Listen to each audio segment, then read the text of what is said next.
An excavator bucket can lift rock, demolish concrete, and move tons of earth every day. But before becoming that brutal and nearly indestructible piece, it was just a collection of steel plates. In a heavy industry factory, that flat metal undergoes fire, pressure, and extreme welding until it takes shape. It's a demanding industrial process involving digital design, selection of wear-resistant steels, CNC cutting, hydraulic bending, structural welding, heat treatment, precision machining, shot blasting, industrial painting, and final inspection.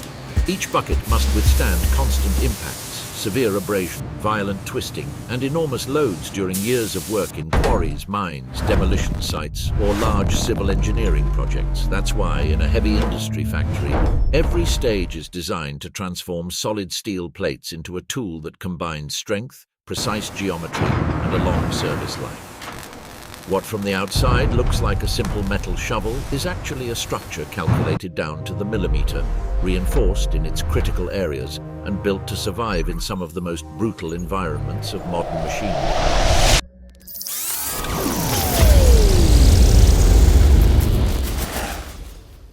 In the engineering department, each model is designed using CAD systems where the exact geometry is defined according to the carrier machine, the type of work, and the material it will have to handle. Manufacturing a bucket for excavating loose soil is not the same as manufacturing one for quarrying, demolition, or mining. The width, depth, angle of attack, plate thickness, side shape, and amount of internal reinforcement all change. This design is not arbitrary. Each line responds to real-world stresses. A bucket for soft material can be wider and deeper because it needs to move a larger volume. In contrast, one for hard rock is usually narrower, more robust, and made with thicker steel to better concentrate the penetration force and withstand much more violent impacts. At this stage, engineers also define ribs, wear reinforcements, anchor lugs, and adapters for replaceable teeth. All of this forms part of a structure that must withstand tons of loads repeated thousands of times. Once the bucket is modeled, simulation comes into play. The design undergoes rigorous testing to simulate torsional stress, impacts, fatigue, and wear. This process identifies potential weak points before the first steel plate is cut. If a corner concentrates too much stress, it's modified. If a reinforcement proves insufficient, it's redesigned. If a curve doesn't distribute the load effectively, it's corrected. This stage prevents costly production errors and optimizes the balance between strength and weight. Because a bucket must not only be strong, but also have a shape that works well with the excavator and doesn't waste power. These factories don't use ordinary structural steel. They use high abrasion-resistant plates, materials specially developed to withstand constant friction, severe impacts, and repeated deformation. These are hard steels, complex to work with, and much more demanding during cutting, bending, and welding, but essential to guarantee a long service life. In the material preparation area, the plates arrive in enormous formats. They are thick, heavy, dark plates, capable of weighing hundreds or thousands of kilograms. Overhead cranes and high-capacity forklifts move them between racks and work tables. The noise of the moving metal, the hum of the cranes, and the sheer scale of the material make it clear that a lightweight component isn't manufactured here. Each piece begins as an immense mass of steel that must be transformed with precision. The plates are identified by thickness, hardness grade, and intended use within the bucket. Not all areas use the same material. The base and cutting edge usually require greater wear resistance. The sides can combine hardness with some structural flexibility. Anchoring zones need to withstand concentrated stresses and therefore require specific thicknesses and treatments. This differentiated selection is part of the intelligence of industrial design. A well-constructed bucket isn't just thick, it's designed to reinforce precisely where needed. Then comes the cutting. The plates are placed on large CNC tables, and there begins one of the most impressive scenes in the entire factory. The plasma, or thermal cutting head, moves across the steel, following paths programmed from the digital blueprints. In a matter of seconds, an extremely high-temperature electric arc pierces the metal and separates it with extraordinary precision. A continuous shower of sparks, slag, and incandescent fragments falls beneath the table. What was once a flat plate begins to divide into the base of the bucket, the sides, the reinforcing plates, the internal supports, and other key parts. Thanks to the programmed cutting and the efficient use of material, a single machine can produce hundreds of components in one shift, maintaining very tight tolerances. This is fundamental. In such a heavy structure, an error of just a few millimeters can complicate subsequent assembly, alter the alignment of the plates, and necessitate costly corrections. Therefore, after cutting, each assembly is marked and identified to track its progress along the production line. But the work doesn't end with separating the pieces. Freshly cut edges often retain slag, irregularities, and burrs that must be removed. Therefore, many parts undergo thermal cleaning, grinding, or edge preparation. This phase not only improves the finish, but also prepares the surfaces for future high-quality structural welding. In such critical joints, a correct edge is as important as the weld bead that will follow. Once clean, the plates move on to the forming stage. Some parts must remain flat, while others require precise curves. The base of a bucket, for example, typically goes through large hydraulic rolling machines or presses capable of applying hundreds of tons of force. Gradually, the steel yields and takes on the radius specified by the engineers. In very hard or very thick materials, preheating is sometimes used to facilitate deformation without generating cracks or unwanted stresses. Next, the assembly is moved to a large assembly table or a mounting frame. The base plate, usually one of the heaviest and most critical parts of the assembly, is placed there first. Overhead cranes lift it and carefully lower it into its exact position. From that point, each component must be positioned according to the design. The sides are lifted and placed on either side. Then the back plate is added, followed by the internal ribs and wear reinforcements. This initial assembly looks simple from a distance, but it requires great precision. If the sides don't close properly, or if the base is slightly out of alignment, future stresses will be unevenly distributed and the assembly's lifespan may be compromised. Once everything fits correctly, temporary fixing points are applied. Welders apply small beads in strategic areas to immobilize the structure. These points are not yet the final welds, but they must be strong enough to prevent movement as the bucket moves to the next stage. Then comes the most critical phase of the process, structural welding. Here, the final strength of the ladle is largely defined. The main welds must join thick plates, hard steels, and complex geometries without introducing defects, porosity, or excessive stress. The welder lowers the mask, adjusts the torch, and begins working along long joints where the base metal and filler material fuse into a single, continuous bond. The temperatures in the arc are extreme. The heat is sufficient to fuse the edges of very thick plates and form a weld bead capable of withstanding repeated impacts for years. But this power also demands rigorous control. Travel speed, current, filler material, pass sequence, and heat distribution must all be carefully planned. Poor execution can leave weak areas, deformations, or internal stresses that will later develop into cracks.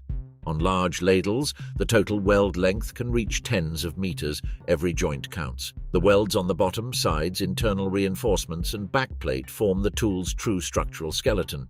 Much of this work is done using semi-automatic high-deposition welding, capable of maintaining productivity and quality on large parts.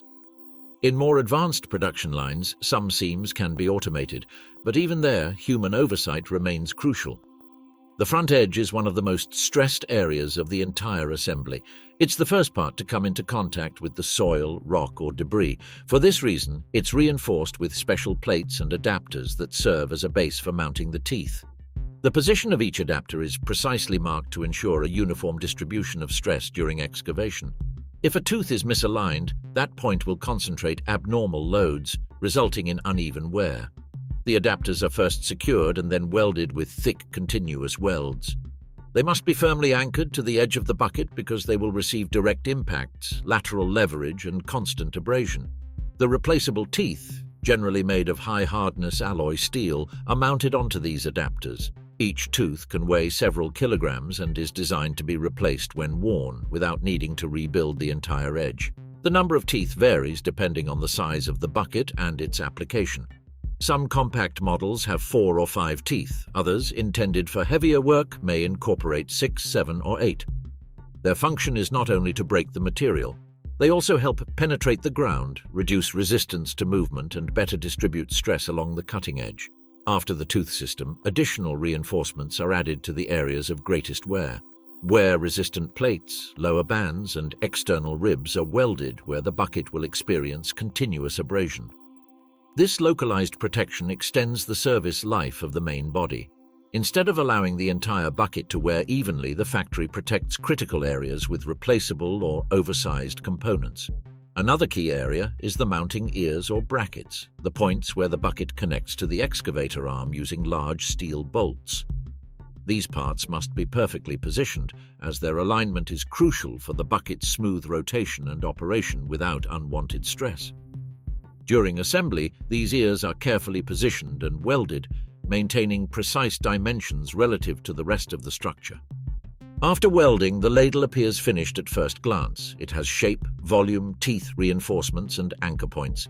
However, in a heavy industry factory, it is still far from receiving final approval. The reason is simple.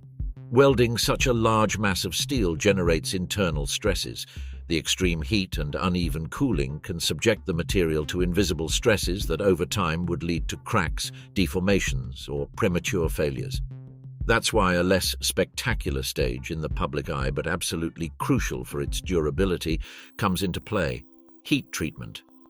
The completed ladle is placed in a large industrial furnace, a chamber where the temperature rises in a controlled manner to levels sufficient to relieve stresses and stabilize the metal structure. The structure remains in these conditions for several hours and is then cooled gradually. The key lies precisely there. If the cooling were abrupt, brittleness or new stresses could appear. That's why each phase of the cycle is carefully controlled. Once out of the oven, the bucket has gained structural stability, but it still requires mechanical precision at its connection points. These tolerances cannot be left to chance because the coupling with the excavator depends on them. The part then moves on to machining. There, it is mounted on large CNC platforms or boring stations where the circular holes for the anchor lugs are machined. These are the holes through which the bolts that will connect the bucket to the arm and connecting rod of the machine will pass. This operation demands extreme accuracy. Both holes must be perfectly aligned with each other and with the overall geometry of the bucket. A small deviation would be enough to hinder assembly, generate abnormal friction, or compromise the smooth movement of the assembly. The cutting tool rotates at high speed and removes minute layers of metal until the specified diameter and concentricity are achieved. In such a large component, this millimeter precision is almost astonishing.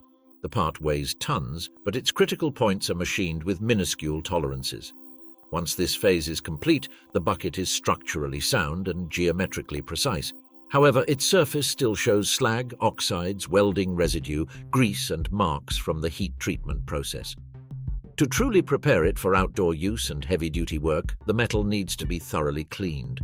This cleaning is done by shot blasting or abrasive blasting. The bucket enters a sealed chamber where a barrage of metallic particles or abrasives is launched at high speed against its entire surface. The effect is dramatic. In just a few minutes, rust, scale, and industrial grime disappear. The steel is left exposed in its raw metallic finish, with a microscopic rough texture ideal for receiving protective coatings. This roughness is key. It acts as an anchoring base for the industrial paint, significantly improving its adhesion and future durability. Immediately after shot blasting, the piece goes into a paint booth to prevent the clean metal from oxidizing. First, an anti-corrosive primer is applied. This base coat seals the steel and forms an initial barrier against the environment. Then comes the final coat, which can be a high-resistance industrial enamel or a coating specifically formulated to withstand the harsh conditions of mining, quarrying, and construction sites. The color usually reflects the manufacturer's or client's brand identity, but its function goes far beyond aesthetics. This outer layer must withstand abrasion, moisture, particle impact, solar radiation, and continuous contact with mud, stone, and other aggressive materials. Once the paint is dry, the bucket enters its final validation phase. Here, inspection takes center stage. For a tool like this, it's not enough for it to simply look good, it must be proven ready for work. Technicians check overall dimensions, tooth position, lug alignment, paint condition, and surface finish. But the most critical point is the welds. Many of these are inspected using non-destructive testing, such as ultrasound. A probe travels along the main welds and sends waves through the steel. If there is an internal crack, a lack of fusion, or a dangerous discontinuity, it will be reflected by the measuring equipment. This kind of medical examination of the metal allows for the detection of flaws invisible from the outside. It's a guarantee of safety and quality, especially important in structures that will withstand enormous impacts and loads. A defective bucket wouldn't just fail prematurely. It could also compromise very expensive machinery and jeopardize an entire operation on a construction site or in a mine. When the part passes all the inspections, it receives its final markings. Decals, internal codes, and an engraved plate with serial number, technical specifications, model, and traceability data are applied. This information allows tracking of its origin, manufacturing batch, and service history over years. It's no longer just a simple metal component. It's an individual unit ready to enter the global heavy machinery market. Then comes the final logistics. Forklifts and cranes move the finished buckets to the shipping area. There they are placed on wooden supports or metal structures and secured for transport with chains, straps, or specific systems depending on the weight and destination. From the factory gate, they will be shipped to distributors, construction companies, mining operations, quarries, or equipment rental yards around the world.